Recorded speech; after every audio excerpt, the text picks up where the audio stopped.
Oh my god, oh my god. Is this gonna hit me? What is gonna happen? Oh my gosh, oh my gosh. Oh my gosh. Oh.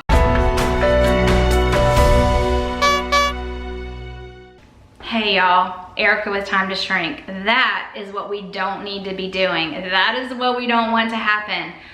Right now, people are freaking out and it's not necessary. We need to take steps to be prepared in any kind of emergency, and I'm gonna go over a lot of that here in this video. So if you're interested in that, stay tuned.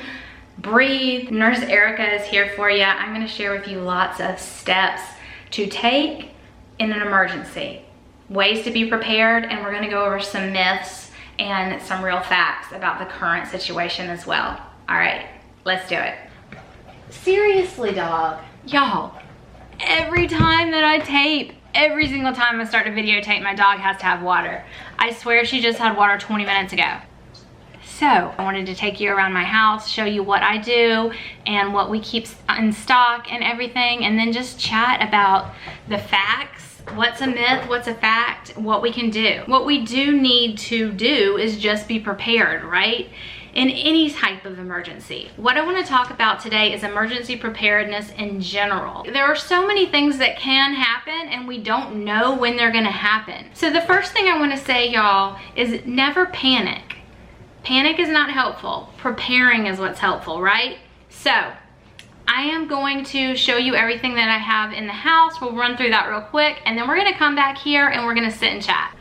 All right, y'all, let's just run through my fridge, freezer, and pantry real quick and just real quickly show you the things that I like to keep a stock of. This is stuff you should just always have stock of, right? We should always have a decent amount of stuff in our house, enough to get us through a few weeks, right? It just makes sense. Always keep eggs, plenty of cheese. Cheese is a big thing that we go through, and then like some lunch meats and that kind of stuff. We also always keep corn tortillas on hand, always milk, always some heavy cream or half and half. I try to have at least 2 of all of these things. So one that we're eating on, one that we could eat on the next week, if that makes sense. Keeps extra stock of the veggies that you know your family uses on a regular basis. Always have coffee. We would not want to run out of coffee, y'all. That would be very sad. So we always have coffee. I always have enough meat to get us through a few weeks at least in our freezer. So some natural disasters, we could lose electricity and that would be an issue. We do keep a generator for things like that. I do not recommend stocking up on things ever that are not things you would normally eat, because you don't want to end up throwing them away, right? So if you don't like tuna, don't stock up on canned tuna just because it's shelf stable. Maybe stock up on canned chicken because it's shelf-stable instead if you eat chicken. It's good to keep some stock of canned foods that you will use eventually. Don't go buying canned things that you're never gonna eat unless there's a disaster, because then you're gonna end up wasting them, right? So I've got coconut milk, I've got some pumpkin, refried beans, some of my favorite peanut butters, some condiments. I've got a bunch of pasta in here because that's an easy, cheap meal if you are needing it. It's very shelf stable. Up here, you can't even see in the back, but I've got a ton of rice because that's just super stable and easy to make if we need it. We've got just a bunch of snacky things here. This is a keto version of something that you could have on hand that's easy to make. All this needs is hot water added to it. I love these. It's kind of like a ramen type thing. I also stocked up on a bunch of Wisps because that is an easy snack for me and it has some high protein. Cereals and chips for the kids. Another thing to keep on hand for kiddos is crackers, bread, granola bars, just all kinds of bars and trail mixes. I've got a taco kit because this is super shelf stable. I stocked up for myself on palmini noodles. These are in a can. They're super, super shelf stable, and I can throw some marinara sauce on that for me. We also down here have like a bunch of ramen type things for my daughter or for the kids. Again, you know, you just add hot water, super shelf stable. Popcorn, easy, super shelf stable. Y'all, I'm struggling to say shelf stable over and over again. Anyways, my point is, fill your pantry with things that are shelf stable and things that y'all would eat anyways. Don't go buying things that you're never gonna eat. And then down here, This is more of my keto stock for me, so I thought I would show you. I've got some Premier proteins and then some more crackers back there for kids. These are shelf stable and super easy. This is just a super shelf stable protein. How many times can I say that, y'all? We've got some Quest chips, we've got some bars. This is all of my Build bars and Perfect Keto bars and Perfect Keto products. Again, super shelf stable and have good quality protein and collagen. So I like to be stocked up. I have even more of that stuff down here and some more protein bars for the kids. And then I am not saying this is necessary, but in a disaster, it is nice to have a little stock of alcohol, right? Who's not gonna want that? So, got my little bar stocked. I didn't go crazy. It's not like I have 50 million bottles of wine, but we are stocked. And we will definitely, if we're all stuck in the house just hanging out, we'll want to enjoy a glass of wine or make a fun cocktail. So I'm showing you all that too, although that is definitely not a necessary stock up for anyone, but it's a little fun stock up. Why not? Always have enough dog food. That's very important too. If you have a pet, make sure you're stocked well in advance for them as well. You never know what's going to happen. Toilet paper, I know that's all the crazy rage right now, y'all, but if you're stuck at home for 30 days, you want to have toilet paper, right? Although that's not essential, because, right, I mean, in reality, you can use a washcloth, you can pat dry, you can jump in the shower and rinse off if you have to. I know that's gross, but, you know, it's a thing. I'm stocked up on all kinds of drinks, which I always am. Powerades. Let's go in the fridge first. Out here is our extra stock up.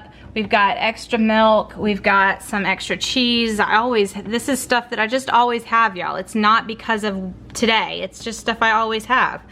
I always have backup of eggs and drinks. We've got some more shakes out here. Shakes are a perfect shelf stable thing to stock up on for crisis, y'all, because if you can't get to food or you run out, these are a super easy thing to stock up on. I have these in the fridge, but they're shelf stable. They do not have to be in the fridge. And you can have a bunch of these and your whole family can have these. Quality is important. If you're gonna be surviving on protein shakes, you want a quality. So these are grass-fed. Iconic is my favorite. I'll have it linked down below if you're interested in buying some. They have lots of different flavors and it is by far my favorite. The cleanest and tastiest that I've found. All right, bread. Basically in here is junk food and bread for the kids. And then our outside freezer, we have pre-made meals. I have tons of pre-made meals that can be thawed and heated up and eaten. I've got tons of cheese, sausage, tons of chicken, some other pre-made meals, hamburger, some marinated meats, tons and tons of cheese, lots of butter. So I stock up on the things that I know we will go through. I know I sound like a broken record, y'all, but only stock up on things you know you will rotate through. I like to have at least a month worth of stock up. I just feel calmer that way, but that's always. That's not just this week, y'all. One of the things in the garage that we always keep stocked up is enough gas to run our generator for quite a bit of time. We also always have trash bags. We have duct tape. Trash bags and duct tape can be used in so many different ways in an emergency. And remember, we're talking about any kind of emergency. We are not talking about a specific one. We are just talking about being prepared in general for any type of emergency. Trash bags, like big contractor black trash bags, can be used as tarps, can be used to lay down, can be used to cover things. Duct tape can be used in 5 million ways. My indoor pantry, I have lemon juice, which can be used for a million things, tomato paste, more protein powder. Protein powder is so easy to keep, shelf stable. And then we always keep lots of canned chicken. There's so many ways to use that. We've got pickles. There are so many shelf stable things that you know you will use anyways that are just great to keep on hand. Great to have a bunch of marinara sauce. That's an easy meal. So there's just some ideas of what I always keep. One of the things that you need all the time is an emergency preparedness box, like one place where you have all of this stuff, or that you know where you can get to all of this stuff. So I've taken my emergency kits out and laid it out here so I could go over it all, but it's great to put all of it together in one kit. So Let's start here in the back. Some household things that you're always probably gonna have anyways, but that can be used in lots of different ways. Vinegar, hydrogen peroxide, alcohol. You want it to be at least 60% alcohol. Baking soda. Hand sanitizers, I always keep those on stock. Again, it needs to be at least 60% alcohol, otherwise it's not doing anything for you. Again, my favorite is this On Guard. It's over 60% alcohol, but it also has the essential oils that are protective that I really believe in. So that's what I use. I spray that everywhere, plus it smells really good. Growth Collaborative's hand sanitizer, just wanted to point out, it is fine. It is like 64%, so you're able to use that. Always good to have bleach. Always keep band-aids, bandages, medicines. Imodium, I will have Sudafed. I will have Benadryl. Benadryl can be very, very important to keep on hand. If you have kids Tylenol, kids ibuprofen, Aleve, cough syrup, Excedrin for headaches. Again, I am a doTERRA girl, so peppermint beadlets. You can break the beadlets and put them on your head if you have a headache. You can rub them on people's bellies if they have a bellyache. You can take them internally. This is just really, really great for symptom treatment of headaches or belly upset. Another thing that's great for belly upset just to hang on to is Digestin. If you're having trouble with the belly, anybody having trouble with their belly, you just roll this on their belly and it's just a good thing to have. Another thing I personally keep is sport salts. Pure Planet sport salts are really, really great electrolytes. It's the best electrolyte via pill form that I have been able to find. So I always keep these. For me, my electrolytes are so important. doTERRA also makes the On Guard I was talking about in a pill form. When we are susceptible to things, we all just take On Guard. It comes in beadlets too, so the little kids can have a couple beadlets of it. It is just helping be protective in a time when there's a lot of illness going around. So this is just a preventative type thing, and I like to keep that for sure. Then we've got different bandages, face mask for CPR. This is enough bandage that you could make a sling out of it. Again, this is not necessarily necessary if you hang on to duct tape. You can make slings out of duct tape. You can do so much with duct tape. So definitely duct tape. You want to keep some ointment. I personally like this one the best, Correct X from doTERRA, but I also have just some Bacitracin. And then you're going to want some tape. I just pulled one out, but you're going to want some tape, some eye wash just in case something gets in eyes. This is if we have to clean a wound. This is a sanitary thing. More tape, waterproof tape, just in case. I like to keep bandage scissors. Also, I have just lots of different kinds of Band-Aids. I've got a cold pack that I can crush and make cold.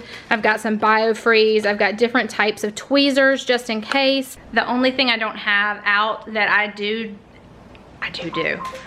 use as a preventative when there's the flu season, cold season, that kind of stuff going around in general, is I like to have elderberry syrup or elderberry tonic.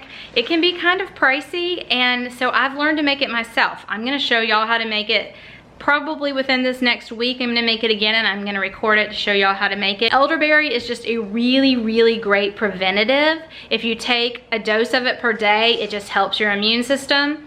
And so that and the On Guard, vitamin D, you definitely wanna be getting enough vitamin D. That is also preventative. Vitamin C. When I make my elderberry, it has the vitamin C in it. If you do get sick, cold, flu, corona, whatever, elderberry can then be taken every 2 to 3 hours to help the healing process. And it really, really does work. It's something that's been used for centuries and really does work. Seen it help the progress of the flu, and I've also seen that people that take it on a regular basis tend to get sick less often. So I highly recommend elderberry. You can probably find it at your local health food stores, but if you want to make it, I'll have a video for that coming out really, really soon.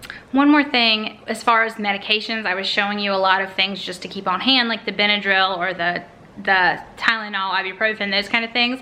Also, we should always keep a stock. If you take medications that you absolutely have to take and cannot miss, you should always have an emergency stock of those too. It's a good thing to get medicine that you absolutely need in 90-day supplies. One, it's cheaper for you that way. Number two, you're always gonna have extra. If you're not gonna be able to get out because of some emergency, any kind of emergency, whatever it is that you absolutely need, make sure you're a few weeks ahead on those. Try to always be ahead. Try to always have at least a week of extra supply set aside that you know where it is, because you don't want to run into ending up needing some kind of emergency care yourself because you did not have stock of meds. So that's another one that sometimes we don't think about, but is really important. All right, y'all, I don't know if everybody knows this, but I am a nurse by training, and I just wanted to sit down and kind of dispel some of the myths and talk about what's actually going on.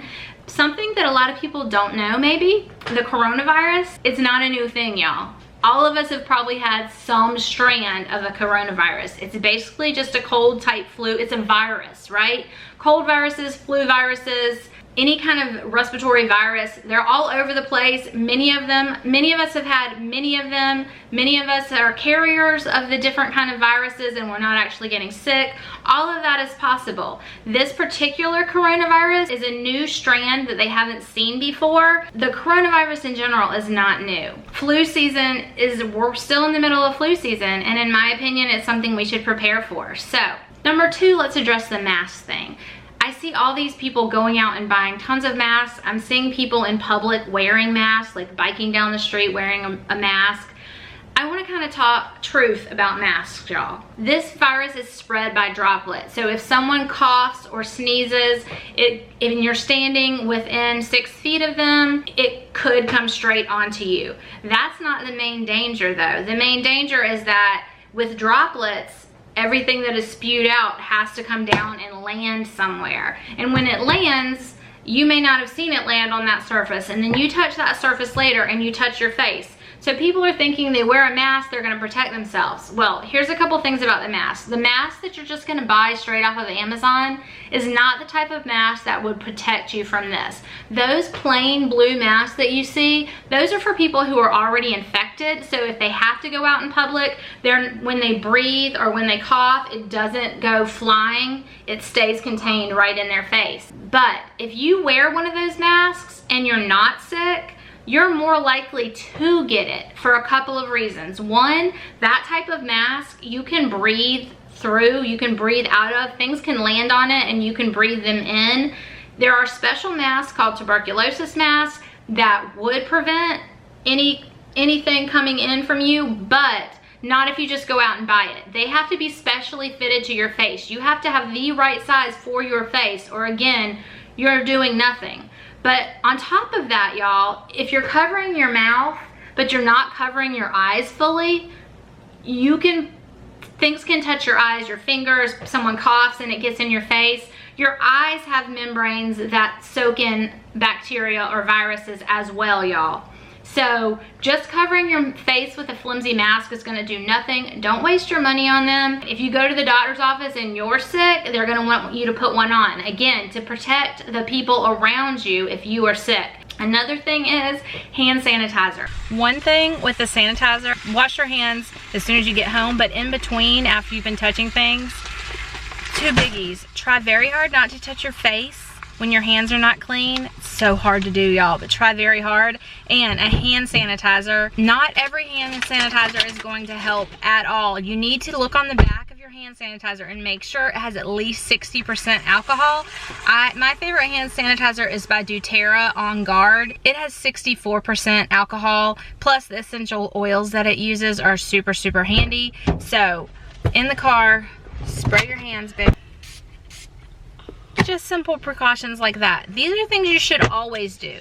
The cold virus is always around. The coronavirus, y'all, most of us have had it at some point. This particular strand is new, but the virus itself is not new. Viruses are rampant. Viruses are all over the place. You should always hand sanitize. You should always wash your hands. None of this is new, right? The main thing that we need to do is wash our hands. If you've been anywhere and touched anything, try very, very hard while you're out not to touch your face, and sanitize your hands the minute you get in your car. Sanitize your phone again, sanitize your steering wheel.